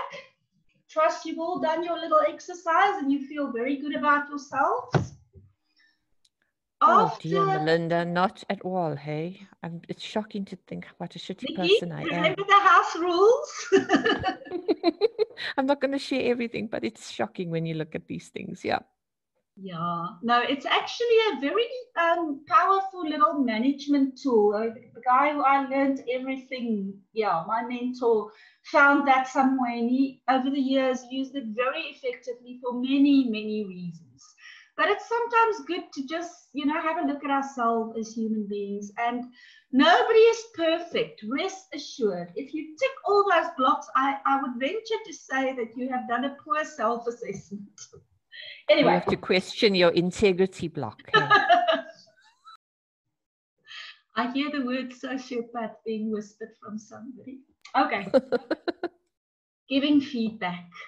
After you've made your decision as an assessor, and it's not that easy, trust me. I'm a long time assessor, and I often, as I say, I struggle. I give more weight to positives than negatives, and then I struggle to make a decision because I know I cannot be biased either way. So it's not always that easy. Some people do it easier than others. I've seen people who have no problem failing people. I struggle. But anyway, you have to, as an assessor, give feedback. Make a decision based on certain written down standards, and then make a decision. And once you've made that decision, it's your role as an assessor to give feedback to your learners. And remember, that's a nice piece of evidence that I want to see in your portfolio as well. I want to see how you did your assessment on the day, and then I want to see how you're going to give your learner feedback. And I will also ask you how you came to that decision. Another quick exam tip. I'm going to ask you, how do you get to the point where you make a decision about competence? Think about that. How do you get to the point? Which processes do you have to follow? Which hoops do you have to jump in order to make a decision? Once you've made that decision, how are you giving feedback about the results? First of all, yes, be constructive, be positive. Well done, Vernon. Great stuff. And that's all good and fine, but it's not going to help Vernon or Tabo or Veronica too much on the way forward, because yes, they know they've done well, but what now? So the negative feedback needs to be handled with care. I think I mentioned on the first day the example of the brick wall being kicked over or the article being torn to pieces. That's not what we need in this type of workplace assessment. We need constructive feedback. But don't be so nice when you say not yet competent that the person actually thinks they're competent. Be careful. But be clear. Give pointers. Say, yes, here you did well. Here are areas for improvement. And here's how we're going to get to your second attempt if necessary, or this is how we're going to do better when we do the next assessment.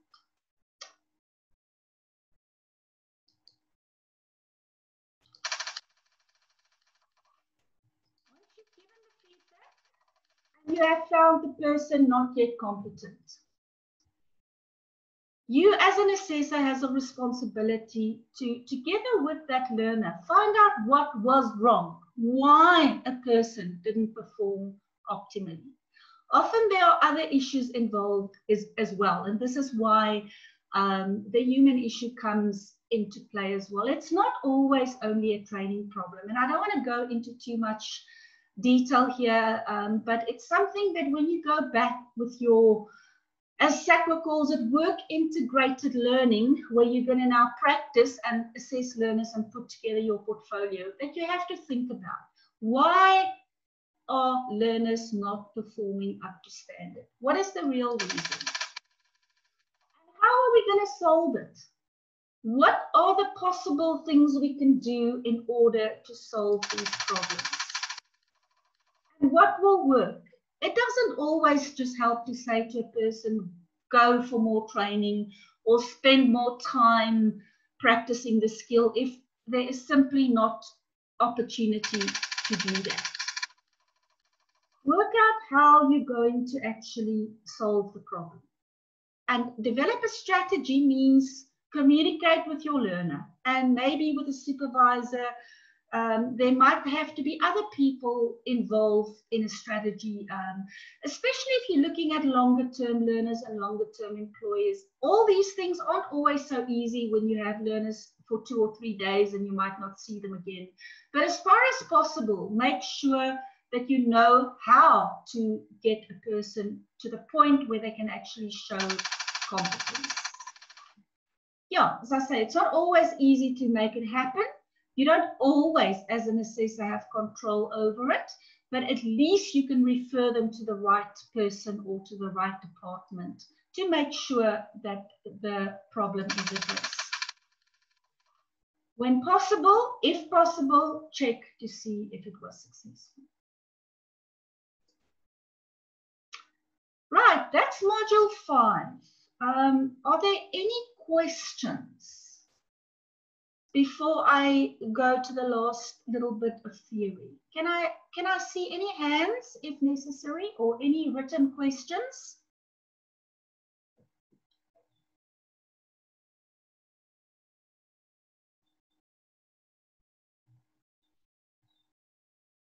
It's possibly a good time to start reflecting a little bit yourself, because we've gone through this quite quickly, but ultimately module 5 is really the result of the rest of the assessment process. If the planning is done properly, the learners have been identified, prepared, the resources arranged, etc. This on the day is actually the crux of how an assessor does an assessment. If there's nothing, I'm going to carry on. Module 6 and 7, if you remember to the first session, I said we don't spend a lot of time on now, simply because it's integrated into everything else. Recognition of prior learning. I'm not sure if all of you are familiar with the concept, but it's basically just what it says. It's recognizing learning that happened before, no matter how, no matter where. It's something that you can do. If you were raised on a chicken farm and you were breeding day-old chickens from you were 5 years old, you might very well not need to do an induction training with an Astral to know what needs to happen. However, you might think you know because you've done it since you were 5, but there are certain things that you've never paid attention to. I don't want to say food contamination is one of them, because I think you'd be able to feed your chickens properly. But there might be a lot of things that you did not know that you were supposed to know if you want to work within the Astral environment. So that's why recognition of prior learning assessment also sometimes point out areas. It's not that you are not yet competent, but it's that you still need to add some knowledge if you want to be found competent against a very specific unit standard. And I'm not going to go through all of the slides, but I'm just going to show you one or two. I want you to read that. And if it doesn't make sense to you, please raise your hand. Just get used to the words.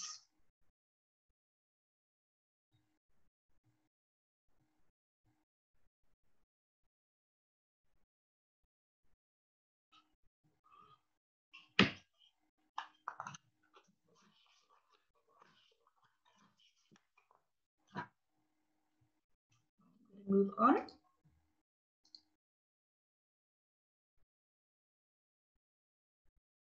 Here you can see RPL as it relates to Sakwish, the language spoken by Sakwa?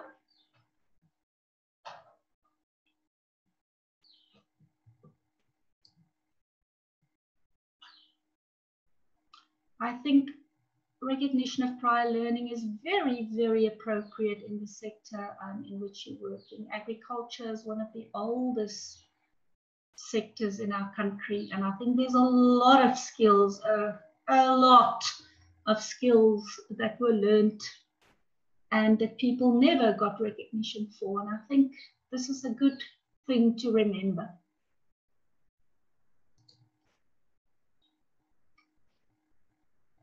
In terms of SACWA requirements, you have to provide a portfolio of evidence. So it doesn't matter here what your skill is.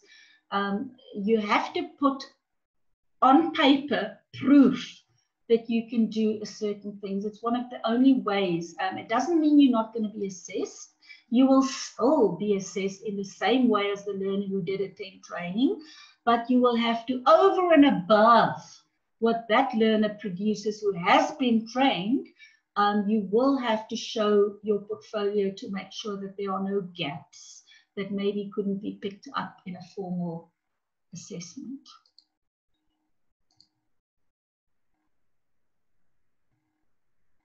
That further training is not always specified who needs to do it. If you are being RPL'd, as they say, within a structured company process, then Astral might very well say, yes, you need to attend day 3 of this training.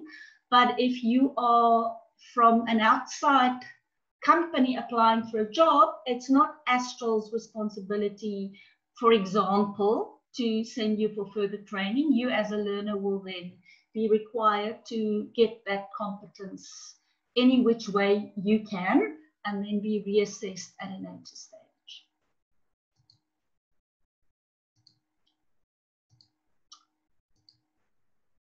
Just specifically in this country, RPL used to be very big in countries like Australia as well. That's where South Africa inherited this term. Often, yeah, let me not go into too much detail.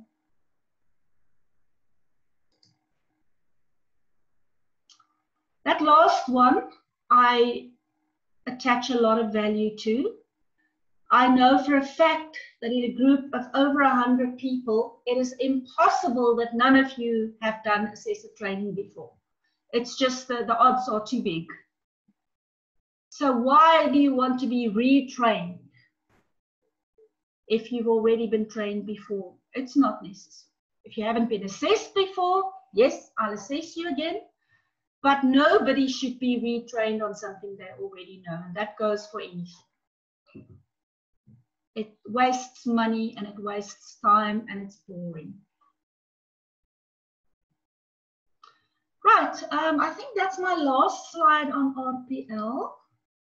Oh, there's one more. I'm going to take some questions. Rian, excuse. Melinda, you've got a question from Dolan. He says, if your prior learning has no relevance to the current assessment, is that prior learning ignored or even valuable? It's most definitely valuable, and I don't think it will be deliberately ignored. But if your prior learning is about law and you are now working towards a qualification in finance, then it's not that it's not, I think it's just not relevant. I think prior learning as it relates to a specific set of outcomes would be fine, and no prior learning is ever unnecessary or ignored, but you have to compare apples with apples. Does that make sense? So you could have been a doctor in a previous life, but if you now want to work in a chicken broiler laboratory, then not a lot of that prior learning is going to be relevant to your current practice. I hope I answered the question.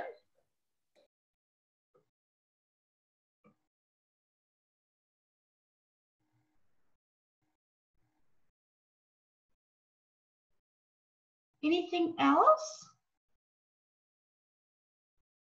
That last bullet there is often the sticky one. Who's going to pay? It's lovely to say we're going to recognize prior knowledge, etc. But if you want to do it properly and make sure that you don't certify people who don't know all that they should know and know why they're doing certain things, that costs money. Almost always extra training is involved in some part of the process, and it's often a problem in terms of finance.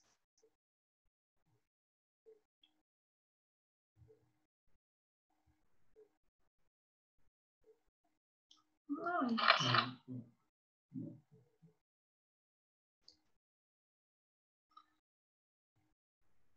Can I step off RPL, recognition of prior? Oh, I can do one final thing about RPL.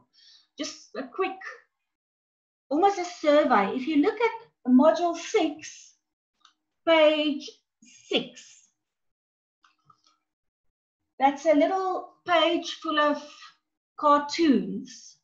I want you to just spend a minute looking at each of those cartoons, and in your group, if you are in a group, just make a quick decision as to which of those little cartoons apply to your environment in Astral. It doesn't have to be the whole of Astral, but focus on the company. For this one, you're thinking company, Astral, country fair or festive or whatever. Tell me which of those pictures, it can be more than one, but quick exercise, decide in your group which one or two of those pictures most correctly, most accurately reflect where Astral stands at the moment.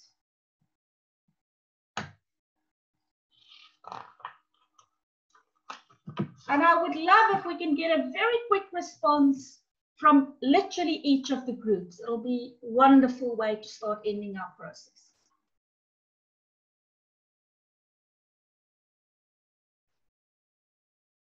Okay. Country Fair, do you want to say something? Rihanna op ons bring.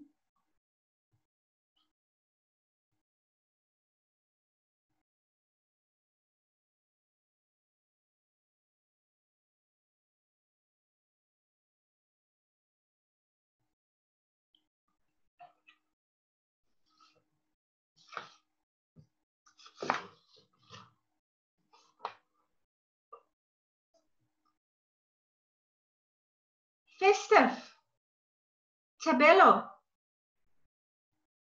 Rhino, Sibusisu. Festive, are you there?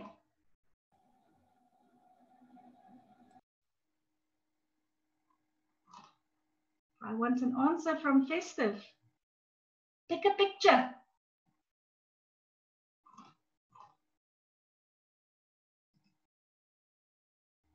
Joseph? Ellen?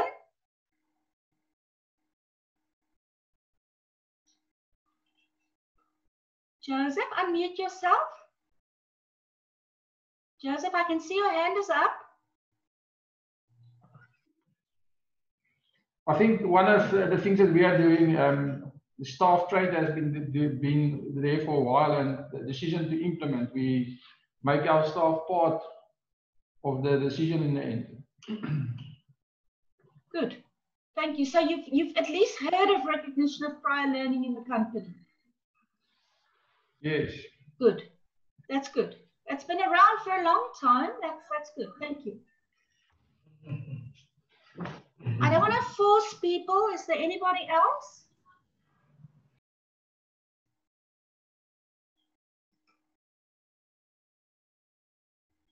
Maybe somebody quickly from Epping, Country Fair?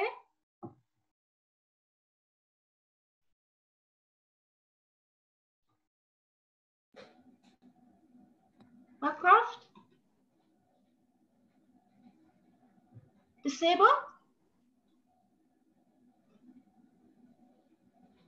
Do they have to unmute themselves, or does Rihanna have to do it for them? They must just raise their hands, Nikki. Okay. I'm not seeing any raised hands.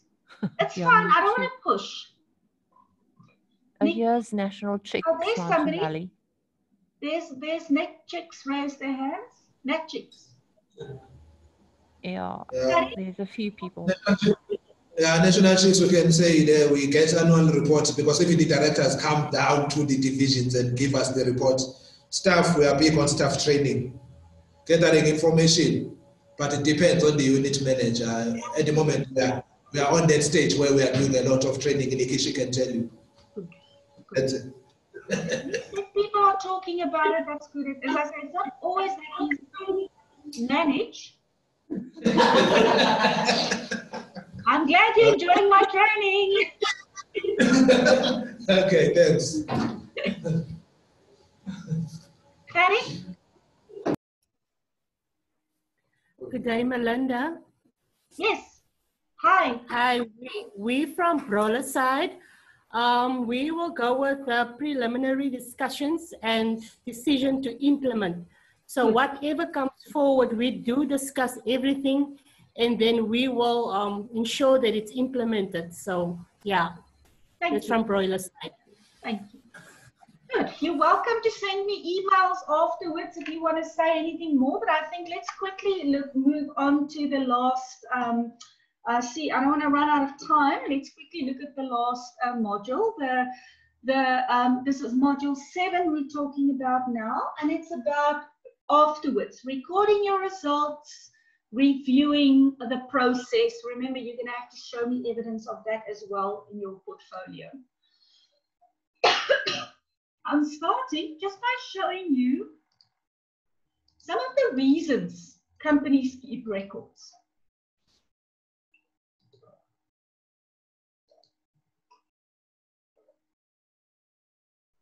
And again, you see that I don't think it's new to any of you, and it's nothing specific or exclusive to an assessor. But if you don't keep records of your results, you won't know what's going on in your company.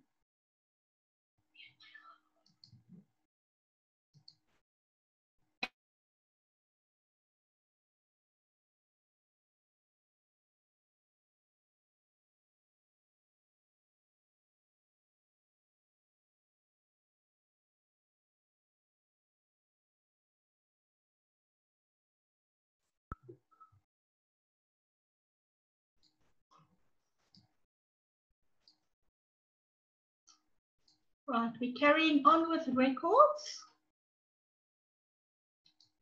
Not everybody in the company should have access. Oh, my apologies, guys. Not everybody in the company should have access to all records. And you as probably moderator more than the assessor will have to decide who will have access to what records, who will get feedback of what.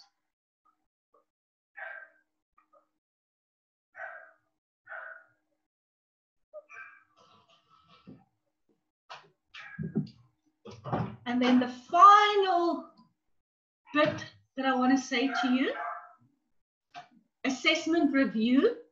Remember where at the end of the process you have to decide what worked and what didn't work. First one, their learner feedback. You will get feedback from your learners about how the assessment process worked, how they felt about it. You will reflect yourself, the assessor's reflections. How did it work for me? Also comments from industry and other assessors, from your peers. Peer review about how does the assessment process work currently in Astral? What will we change? What can we improve on? What works well?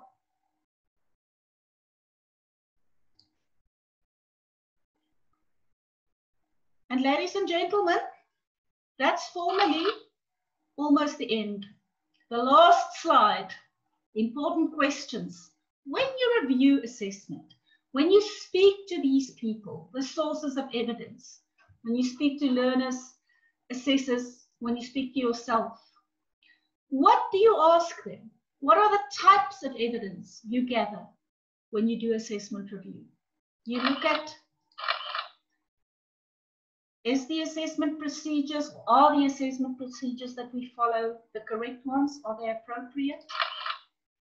Do we follow the principles of assessment? Are our assessors consistent? Can we rely on our assessment tools? Are the assessments authentic? Is it the learner's own work?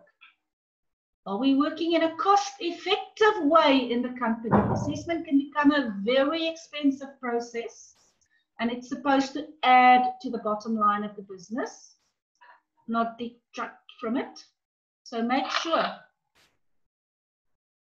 that you can trust your tools. Assess what you're supposed to be assessing. Make sure that the language is appropriate. Make sure that the learners understand what is expected of them. Make sure, as I said, that you can trust your assessors, that they are not biased, or that they don't like to assess people who are similar to them only in a positive way. Are they properly trained? Do they have tools that are not expired? Is the moderation process in place? Does the moderator support the assessors? Is the quality assurance the way it should be? Are we assessing against determined standards and not against what we think should be best practice?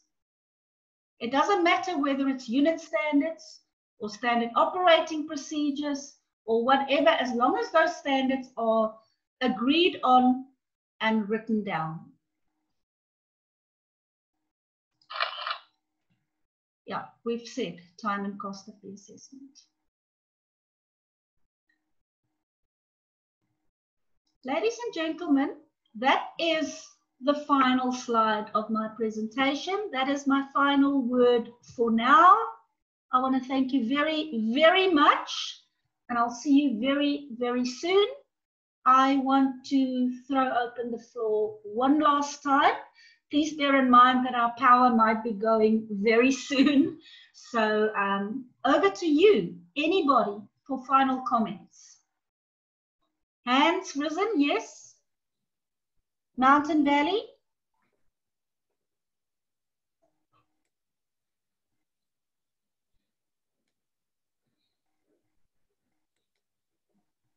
Nikki, we seem to have a problem with people talking. I think maybe because of the connectivity, maybe it takes a while for them to Because I can unmute see or a whatever. hand, but nothing is happening. Yeah, I can also see the hand. I don't know. But anyway, thank you very much, Melinda. I'm sure everyone enjoyed this course. It was definitely something different for me as well.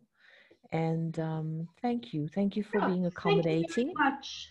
And I think you did a great job with this new way of learning, this virtual training class. We're all learning together. I just want to emphasize that it's not the end of the process, guys. Please don't think we're done, hey? Remember, we're going to start working on the practical part starts now. The theory is now done to a large extent, but the process is not by all means done. So I'll be speaking a lot to all of you. So I don't want to say goodbye too much. So until next time, thank you very much. Looking forward to hearing from the coordinators. Thank you, Nikki. Okay. Bye. Bye.